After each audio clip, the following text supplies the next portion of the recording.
Assalamualaikum warahmatullahi wabarakatuh.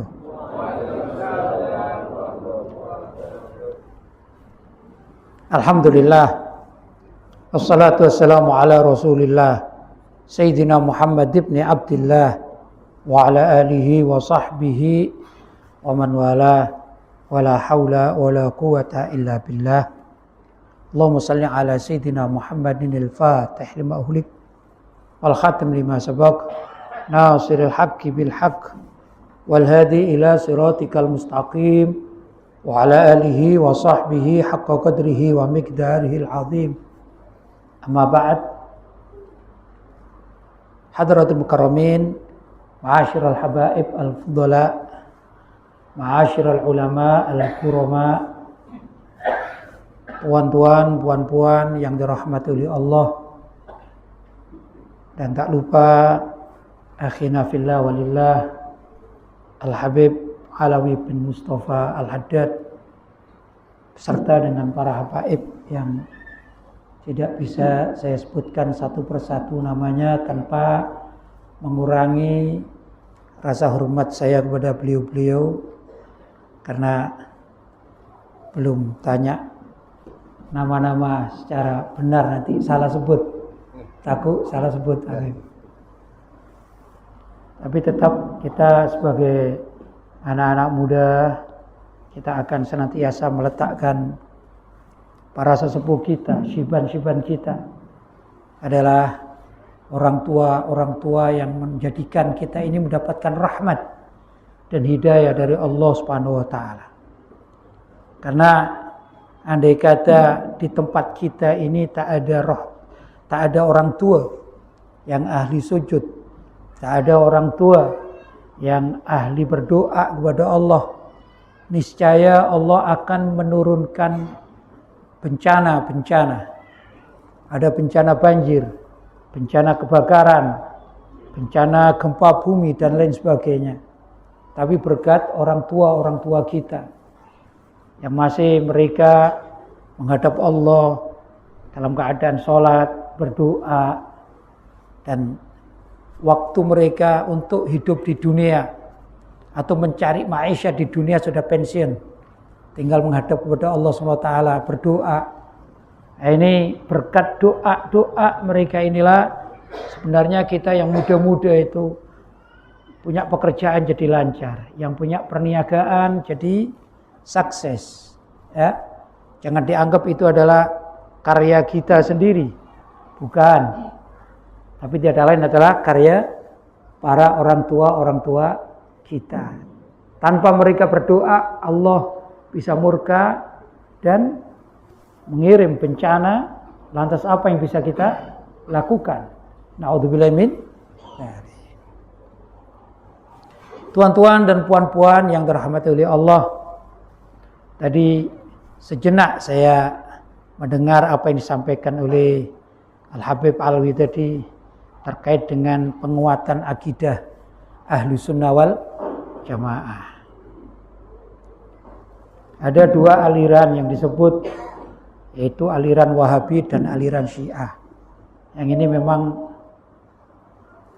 penyakit di masyarakat ini. Penyakit bagi akidah Ahlu Sunnah wal Jamaah. Tapi ada satu lagi nih, namanya liberalisme.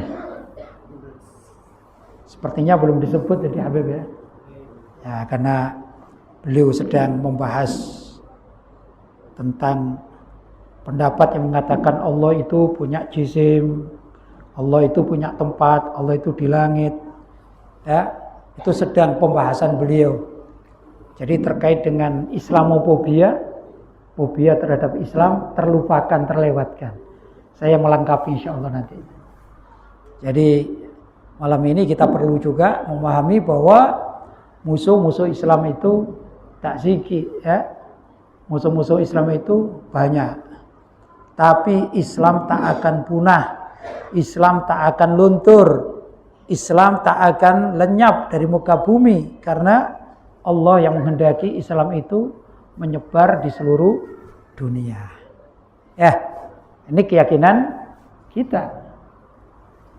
Karena Nabi Muhammad SAW itu kan diutus untuk segala macam umat manusia. Wa ma arsalnaka illa kafatan lin nas. Dan kami turunkan, kami utus engkau hai Nabi Muhammad, kata Allah SWT, illa kecuali kafatan lin nas, untuk seluruh umat manusia dimanapun berada. Yang di negeri Arab dapat juga, yang di negeri Melayu dapat juga. Ya, ini berkat Allah mengutus Nabi Muhammad di muka bumi, maka kita-kita yang ada di Malaysia, yang ada di Indonesia bisa mendapatkan nikmatnya beriman, nikmatnya berkumpul, nikmatnya memuji Nabi Muhammad, nikmatnya mengadakan Maulid Nabi Arba'in 40 hari dan lain sebagainya. Tapi orang sekarang kan ada yang mengatakan apa Nabi Muhammad itu kan diutus untuk orang Arab saja. Kalau memang itu, kenapa kita bisa masuk Islam? Ya, kita ini kan mayoritas tak ngerti bahasa Arab, betul. Maksudnya tak ngerti bahasa Arab, tak bisa cakap-cakap bahasa Arab, berbual dengan bahasa Arab. Bahkan orang keturunan Arab ya, yang sudah ada di Malaysia, sudah ada di Indonesia, di Patani, di mana-mana, tak semuanya pandai berbual dengan bahasa Arab. Belum lagi kita Watoni, kita orang-orang asli Melayu, ya itu juga tak paham, banyak tak paham, kecuali sikit dari bahasa Arab. Tapi kenapa kita bisa beriman? Kenapa kita bisa mencintai Nabi Muhammad? Kenapa kita bisa merindukan beliau? Pertama, karena Nabi Muhammad diutus untuk kafatan lin nas. Orang liberal sekarang, sekuler mengatakan apa? Itu agama Islam. Kan diturunkan di Arab, kenapa dibawa ke Indonesia? Kenapa dibawa ke Malaysia? Kenapa diajarkan di mana? Di orang-orang Melayu. Kan orang Melayu punya adat istiadat sendiri. Jangan ganggu dong, itu katanya orang mana? Orang Jakarta ya. Jangan ganggu dong. Kita punya adat istiadat. Dahulukan. Ada apa? Islam. Itu kan agama pendatang. Ini jelas orang semacam demikian adalah warisan dari sisa-sisa perang salib. Nah, ini perang salib itu kan zaman Raja Ferdinand dengan Ratu Isabella ya. Pernah dengar Ratu Isabella ya? Nah, saya dulu masih remaja gitu ya. Itu pernah dengar ada penyanyi dari Malaysia itu melakukan lagu Isabella gitu ya. Betul ya? Tapi itu di Jawa masuk terkenal kemudian mendapatkan fatwa dari Majelis Ulama Indonesia bahwa haram umat Islam menyanyikan lagu Isabella. Kenapa? Karena nama Isabella itu sebenarnya adalah salah satu ratu yang menjadi penggerak dan pembantai umat Islam dalam perang salib. Begitu. Maka diharamkan untuk memuji-muji Ratu Isabella. Tak tahu orang Malaysia gimana ini? Apa diharamkan juga? Nah, tapi itu kan lama masanya ya. Nah, itu kok tahu? Ya tahu. Saya juga salah satu dari pengurusi Majelis Ulama Indonesia, jadi tahu fatwa-fatwanya gitu. Ya ikhwan, kemarin hari juga saya dapat kiriman ini. Karena saya di Malaysia, jadi saya cakap Malaysia ini ya, tentang Malaysia. Kalau saya di Indonesia bercakap tentang Indonesia gitu. Gitu Habib ya. Saya kemarin dapat ada orang Malaysia, perempuan ini, datang ke Indonesia, ikut kontes atau festival namanya Komika. Komika itu orang yang melawak begitu ya. Nah, dengan bercakap-cakap gitu, maka penontonnya semua pada ketawa gitu. Ini si Malaysia ini perempuan datang, dia maju ke atas mimbar bukan mimbar pengajian tapi mimbar pentas komedi. Begitu, pentas komedi. Dia masuk, dia pakai jilbab, dia pakai pakaian Islami begitu ya. Luar biasa gitu. Orang yang melihat pertama kita kira ini mungkin akan bercakap tentang masalah Islam atau apa gitu. Tiba-tiba di atas mimbar atau di atas pentas dia lepas, dia punya kerudung dilepas, gitu ya. Bahkan bajunya dilepas. Bahkan ini apa? Yang bawah ini rok kalau orang mengatakan orang sana dilepas juga, nyaris telanjang. Naudzubillah min dzalik. Ini namanya pelecehan, ihana alal Islam. Sebenarnya ini adalah ihana alal Islam. Ini terjadi di Malaysia. Apa di Indonesia ada? Kalau tak salah itu pentasnya di Indonesia.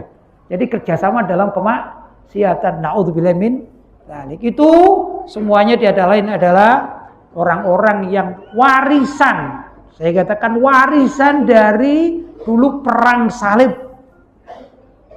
Perang salib itu perang peradaban, perang pemikiran, ya, dan perang adat istiadat. Orang Islam ini Masya Allah ya. Orang Islam itu kalau diperangi oleh orang-orang kafir secara fisik. Tahu fisik ya? Orang sini fisik juga. Itu tak kalah umat Islam. Dalam perang salib, ini kan ada di Spanyol ya. Andalusia gitu ya. Itu umat Islam tak kalah. Hakikatnya begitu. Ya, di kalangan orang Kristen banyak yang mati, di kalangan umat Islam juga banyak yang mati juga, syahid. Sama. Nah, saya kira juga dulu di Malaysia zaman kemerdekaan ya, sebagian pejuang-pejuang Malaysia umat Islam ya ada yang mati, tapi di British juga ada yang mati, yang rugi juga. Sama di Indonesia demikian. Indonesia dikuasai, dijajah oleh Belanda. Di zaman itu umat Islam, tokoh-tokoh, para ulama banyak yang meninggal dunia, mati syahid, tapi juga orang-orang Belanda kafir juga mati, dibunuh diperangi oleh umat Islam. Demikian dan seterusnya. Itu umat Islam tak kalah. Kalau perangnya perang fisik tak kalah. Coba kita tengok sekarang ini. Saudara-saudara kita umat Islam di Palestina ini. Apa senjatanya? Cuman batu. Lawannya orang Yahudi Israel. Apa senjatanya? Laras panjang, tank dan segala macam ya. Senjata-senjata berat. Tapi subhanallah, berapapun umat Islam di Palestina ini terbunuh, mati syahid, itu tak habis. Besok muncul lagi pemuda-pemuda, besok ada yang bawa ketepel, bawa batu segala macam. Subhanallah. Tak kalah, tak habis. Bombardir di mana-mana tak habis. Itu umat Islam. Entah Allah menciptakan umat Islam ini yang begitu kuat. Begitu ya? Begitu kuat di dalam fisiknya kalau perang melawan orang kafir. Kita umat Islam di zaman Nabi pernah kalah perang, yaitu perang Uhud. Tapi bukan berarti perang Uhud itu sudah habis semua pun tak.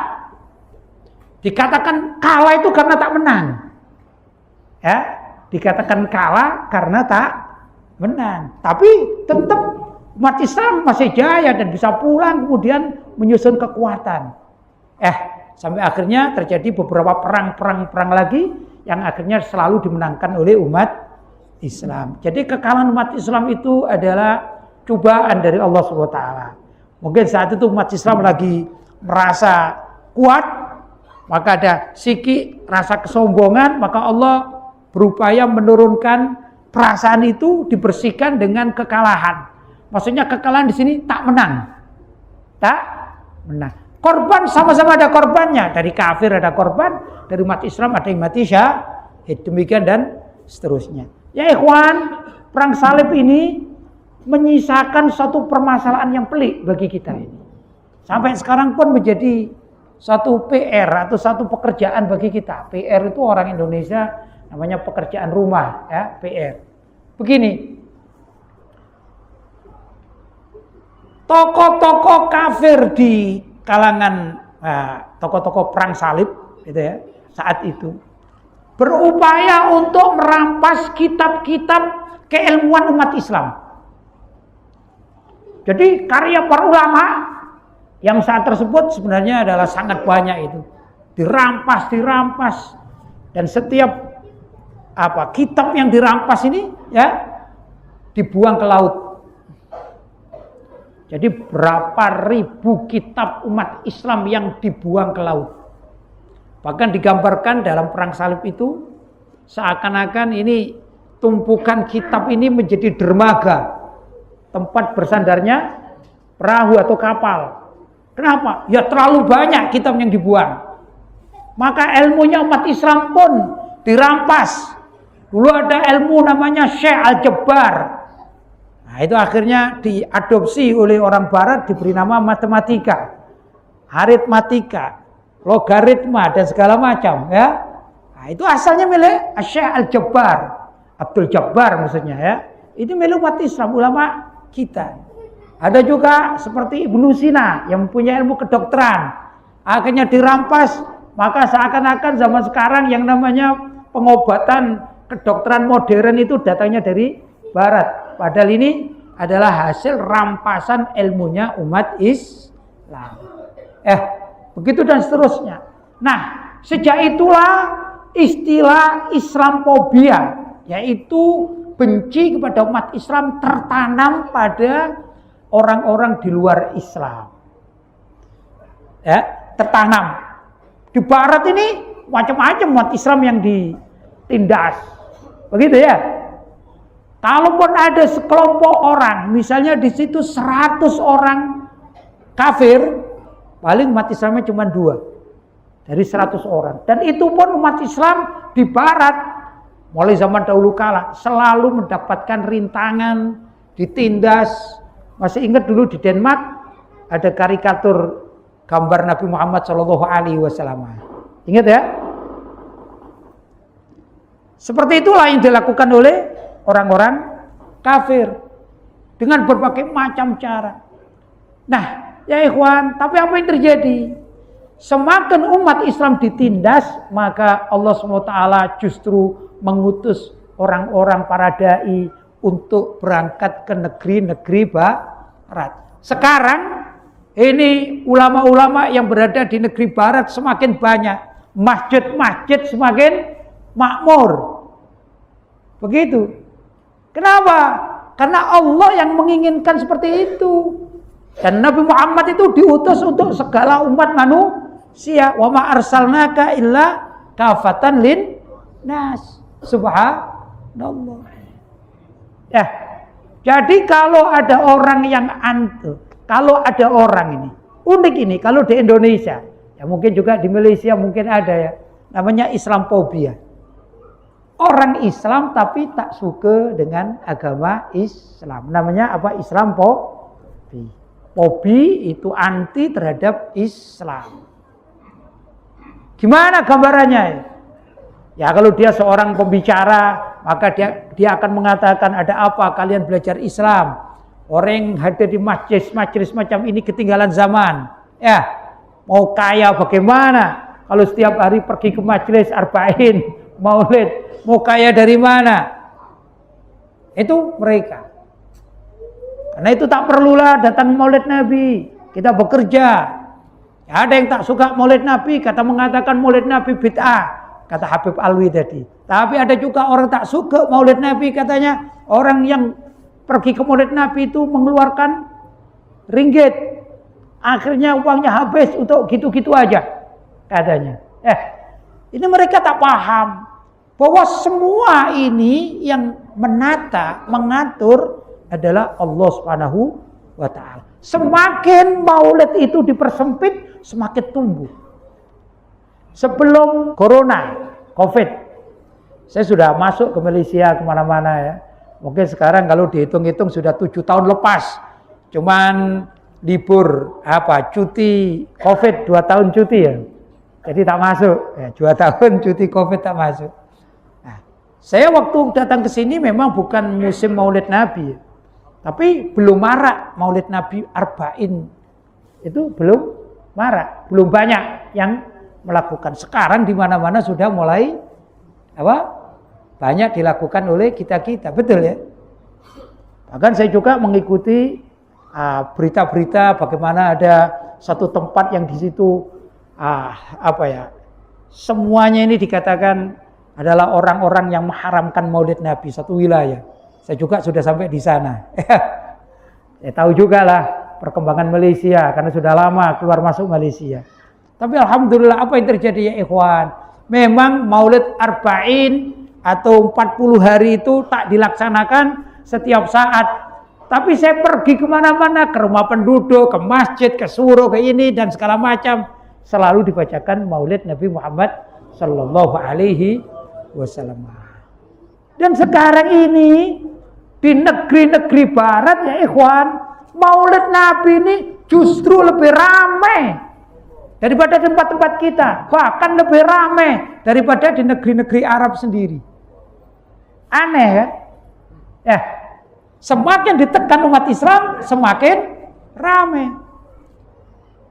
Itulah kehendak Allah Subhanahu wa ta'ala. Jadi kalau ditanya Islam itu lahirnya di mana? Kita katakan apa? Apa lahir di Arab? Tak. Islam lahir di bumi Allah. Munculnya Islam itu di mana?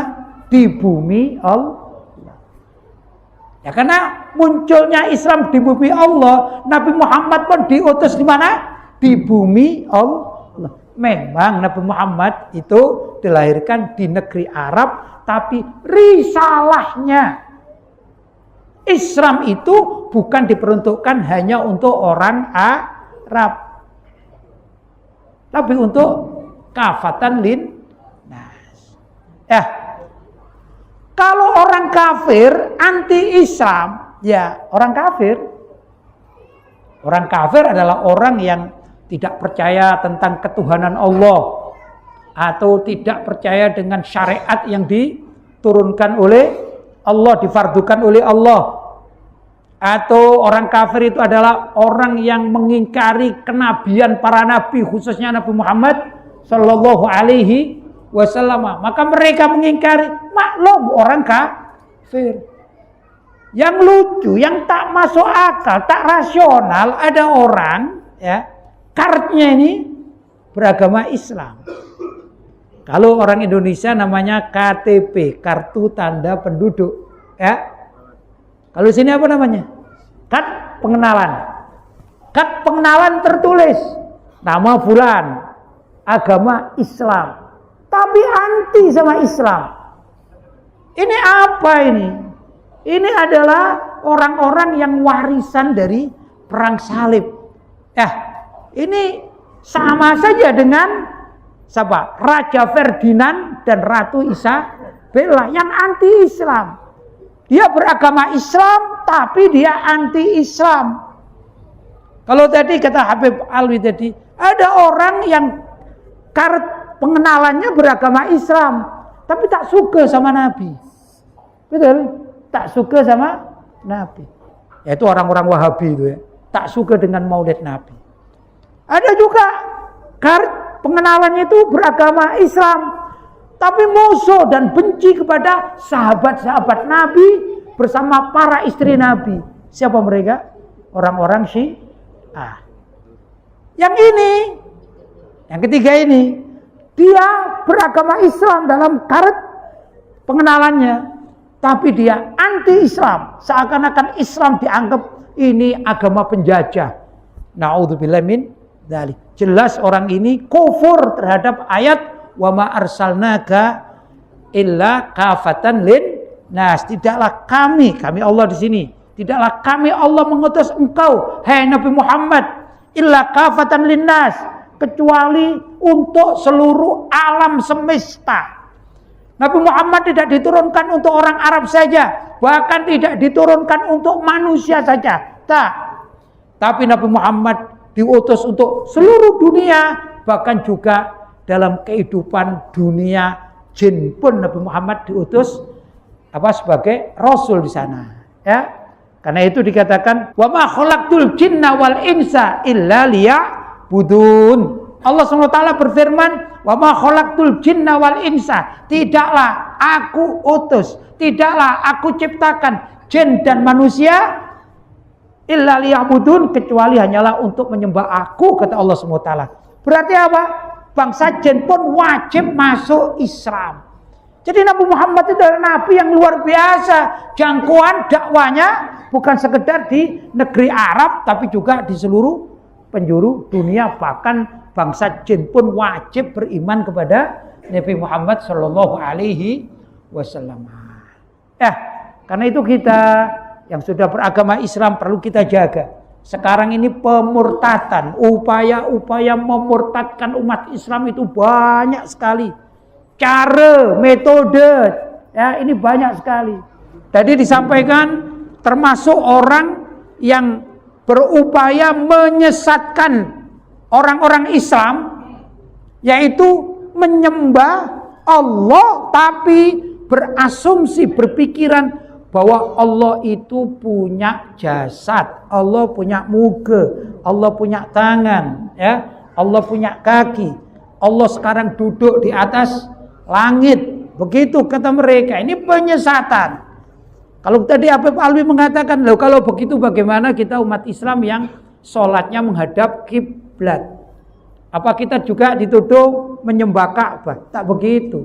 Ini pemahaman orang kafir saja kalau dikatakan umat Islam menyembah Ka'bah, bukan pendapat umat Islam. Kemudian ada yang bertanya, loh Allah itu di atas langit kata mereka. Buktinya apa? Buktinya kita kalau berdoa tangan kita menghadap langit, berarti Allah ada di atas. Kata mereka. Karena mereka meyakini Allah itu punya jisim dan duduk. Ini namanya penyesatan. Ya, penyesatan. Ketahuilah bahwasanya langit adalah kiblatnya doa, sedangkan Ka'bah adalah kiblatus sholat.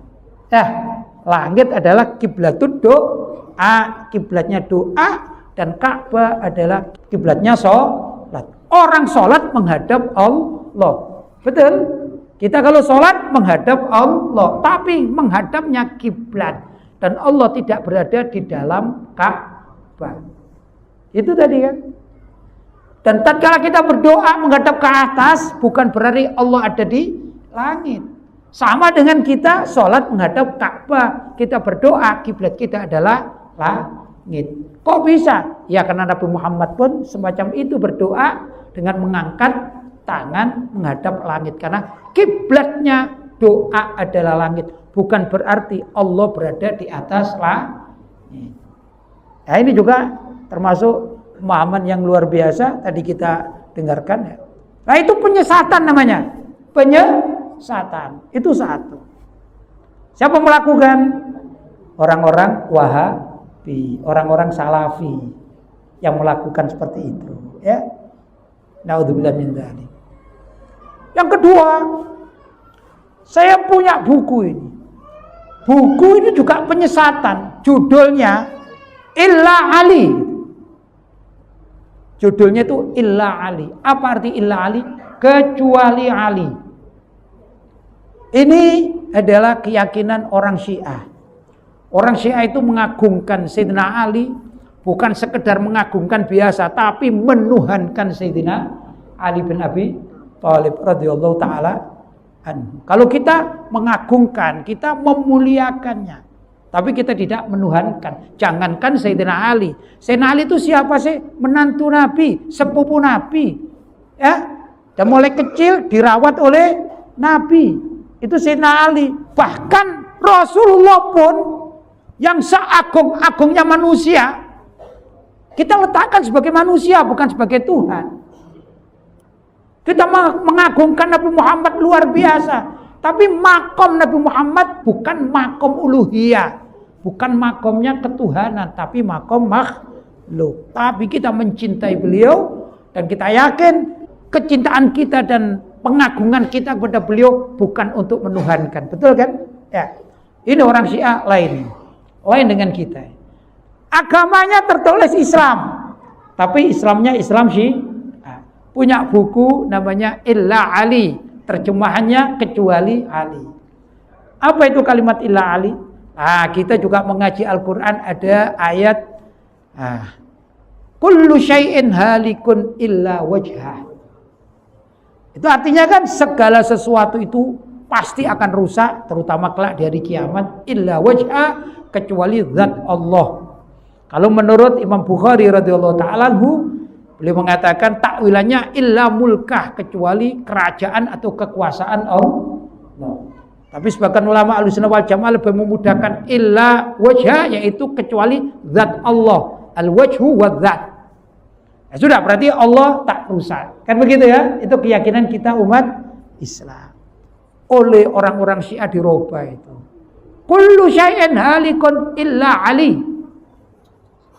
Segala sesuatu itu pasti akan rusak kecuali Ali bin Abi Thalib.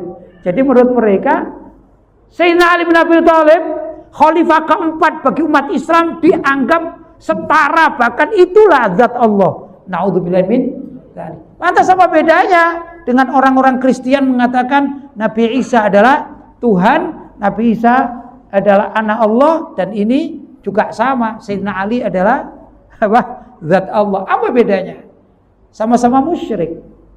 Jadi orang Kristen musyrik menurut kita, ya, orang Syiah musyrik menurut kita, sedangkan orang Wahabi pun ya demikian, hampir sama. Karena apa? Menyetarakan bahwa Allah itu punya tangan seperti tangan kita, duduk, bahkan di sana di atas kursi, ya. Kan itu ada ayat kursi dan lain sebagainya, ada arsy, duduk seperti duduk kita. Bukan begitu. Ya, kita umat Islam tidak meyakini seperti itu karena apa? Allah itu maujudun bila makan. Allah itu ada tanpa memerlukan tempat.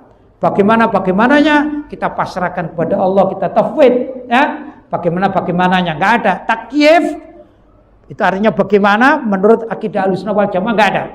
Kita tidak mengenal takyif. Bagaimana Allah tak. Kita tauhid, pasrah kepada Allah. Tapi bukan berarti tauhid itu kemudian membiarkan orang yang mengatakan bahwa Allah sekarang sedang duduk di mana? Di atas langit. Kalau mereka mengatakan duduk di atas langit, bahkan ada hadis mengatakan pada setiap akhir thuluthul lail. Apa thuluthul lail? Thuluthul lail itu sepertiga malam terakhir, itu dikatakan yanzilu rabbuna ila sama'id dunya. Allah itu turun pada sepertiga malam terakhir kemana? Sama'id dunya. Apa sama'id dunya? Langit yang tampak dari dunia. Yang kita melihat ada bintang-bintang, ya. Kalau siang ada matahari itu namanya apa? Langit atau sama'ud dunya. Paham ya? Itu sepertiga malam terakhir dalam hadis ini dikatakan Allah turun. Apa kita meyakini Allah turun dengan kakinya begitu? Tak begitu. Bisa katakan rahmat Allah turun, mulahadha Allah atau perhatian Allah kepada umat manusia, akan membagikan rezeki, membagikan nasib dan segala macam. Ya, itu yang benar. Bukan Allah turun dari langit apa ini? Ketujuh, Sidratul Muntaha, tempat Nabi Muhammad Isra Mi'raj, kemudian turun langit ke-6, turun lagi langit ke berapa? 5, ke-4, ke-3, ke-2 sampai ke-1 namanya Sama'ud Dunya. Yang kita pikirkan tidak ada hadis satupun yang menerangkan bahwa setelah Nabi mengatakan bahwa Allahu atau nazala rabbuna ila sama'id dunya, Tuhan kita turun ke langit dunia, enggak ada hadis mengatakan wa tala'a rabbuna ila sama'il akhirah. Kemudian setelah turun kemudian naik lagi ke langit ke-7, enggak ada. Berarti gimana? Allah ada di mana kalau gitu? Berarti netep di sama'id dunia. Kemudian kalau betul seperti itu katanya orang Wahabi itu, berarti langit kedua kosong, langit ketiga kosong, langit keempat kosong, kelima kosong, keenam kosong, nggak ada Tuhannya. Ya, apa seperti itu? Tak, bukan itu. Itu salah paham di dalam apa? Memahami bahasa Arab. Bukan begitu maksudnya. Jelas ya? Nah, ini orang-orang yang apa ya? Mujassimah. Kelompok Mujassimah juga sama dengan orang-orang Syiah, ya, yang menyekutukan Allah. Begitu semestinya yang kita pahami. Al-Habib Abdullah bin Alwi Al-Haddad tatkala ditanya tentang apa perbedaan antara orang Wahabi atau Mujassimah dengan orang Syiah, beliau menjawab, Ba'rotun tuksamu kismain. Ya, ba'rotun. Ba'ro itu kotoran sapi. Kotoran sapi najis kan? Menjijikkan kan? Tuksamu kismain. Dibagi menjadi 2. Yang sebelah kiri ini sama dengan Wahabi, sebelah kanan sama dengan Syiah. Kata sahabat Al-Imam Al-Habib bin Alwi Al-Haddad, luar biasa. Ini imam kita, imam Ahlussunnah wal Jamaah. Beliau adalah orang yang sangat alim. Beliau adalah termasuk mujtahid tidak kalah seperti Imam Ghazali dan imam-imam yang lainnya gitu ya. Beliau adalah ahli tasawuf, ahli fikih yang sangat luar biasa. Ditanya tentang masalah Wahabi dan Syiah. Apa jawabannya? Fa'ratun tuksamu kismain. Seperti kotoran sapi yang dibagi dua, yang sebelah kiri adalah Wahabi, yang sebelah kanan adalah Syiah. Dua-duanya perlu dibuang, tidak perlu diikuti. Dua-duanya menjijikkan karena tidak bisa tanzih kepada Allah SWT, tidak bisa mensucikan agungan Allah Subhanahu wa taala. Kita umat Islam Ahlussunnah wal Jamaah, mu'tadil, wasatiyah, tengah-tengah. Ya enggak? Kita mencintai Nabi Muhammad sallallahu alaihi wasallam tidak sampai menuhankan. Betul? Kita mengagungkan Nabi Muhammad sallallahu alaihi wasallam juga tidak sampai mengatakan Nabi Muhammad itu Tuhan, tidak. Tetap bahwa Nabi Muhammad adalah orang yang paling hebat, paling tinggi derajatnya di seluruh dunia ini. Makhluk apapun kalah sama beliau. Tapi beliau bukan Tuhan. Itu kita. Ya, kita menyembah Allah dengan tanzih bahwa Allah itu tidak seperti manusia. Laisa kamitslihi syai'. Tidak ada satupun yang menyerupai Allah dalam segala hal. Itu kita. Karena Allah itu makomnya makom ketuhanan. Kalau Nabi Muhammad mempunyai sifat Ar-Rahimu, Raufun Rahim, Allah pun mempunyai sifat Rahimun, tapi beda. Allah, sifat Rahimnya Allah adalah sifat ketuhanan, sedangkan Rahimnya Nabi Muhammad itu batasannya adalah sifat manusia yang sangat mempunyai rasa kasih sayang. Beda sekali. Ya, itu kita. Ya, nah, yang terakhir juga perlu diketahui, ternyata dari sekian banyak aliran-aliran sesat masih ada lagi. Mungkin zamannya Al-Habib Abdul Haddad belum musim, yaitu namanya liberalisme. Jadi tak disebut sama beliau, ya. Ya, kita yang menyebutkan sekarang bahwa liberalisme, sekularisme ini bahaya. Karena apa? Menggerogoti akidah umat Islam. Bukan cuma itu ya ikhwan. Bukan akidah menjadikan kita diajak benci pada Islam. Tapi kita sudah mulai diajak berkiblat dengan segala macam kebiasaan orang barat. Orang kafir. Bukan barat saja. Cina iya, Rusia iya, segala macam orang kafir ya. Ini banyak diikuti oleh generasi muda Islam. Betul? Yang tua tak ada yang ikut? Ya ada, yang tua-tua juga ada yang ikut. Ya enggak? Apa buktinya? Nah, coba buktinya. Kita yang tua-tua kadang-kadang masih suka main bola. Betul ya? Kalau tak main bola, ngelihat bola. Betul? Kalau lihat bola boleh atau tak boleh? Kalau menurut hukum fikih, ya, seperti mazhab Maliki, itu boleh. Loh, ini kan buka aurat. Ya, kalau menurut mazhab Maliki, aurat itu tidak sampai apa? Yang penting tidak membuka sawatan. Sawatan itu dua kemaluan depan dan belakang. Itu mazhab Maliki. Berarti masih ada pendapat bagi orang yang main bola ini, orang-orang ya. Masalahnya bukan itu, bukan fikihnya gitu. Kadang-kadang ya ikhwan, kalau ada Liga Eropa, Liga Dunia, itu ya, mainnya di tempat kita jamnya itu jam 12 malam kadang-kadang. Kita yang asik mulai muda suka lihat bola, apalagi sekarang ada handphone ya. Kalau dulu lihat bola masih perlu di depan televisi, ya masih bangun dulu. Sekarang tidak begitu. Kita bangun, wih ini liga sudah mulai, langsung buka handphone, begitu ya. Melihat YouTube, melihat secara langsung. Yang sering ditinggal adalah pergi ke kamar mandi, ke toilet, kemudian berwudu, kemudian sholat 2 rakaat, syukur-syukur 6 rakaat, syukur-syukur tambah banyak. Itu yang ditinggalkan. Apa? Karena sudah terlalu cinta dengan dunia. Apa itu? Di sini dalam apa yang saya sampaikan seperti terpengaruh dari kehidupan orang-orang barat. Itu kita zaman sekarang. Betul tak? Betul tak? Nah, mudah-mudahan dengan pengajian ini, dengan majelis ini kita mulai diingatkan. Iya, kalaupun kita suka dengan bola, suka dengan yang lain-lain, tapi kalau malam paling tidak kita baca sholawat dululah. Ya.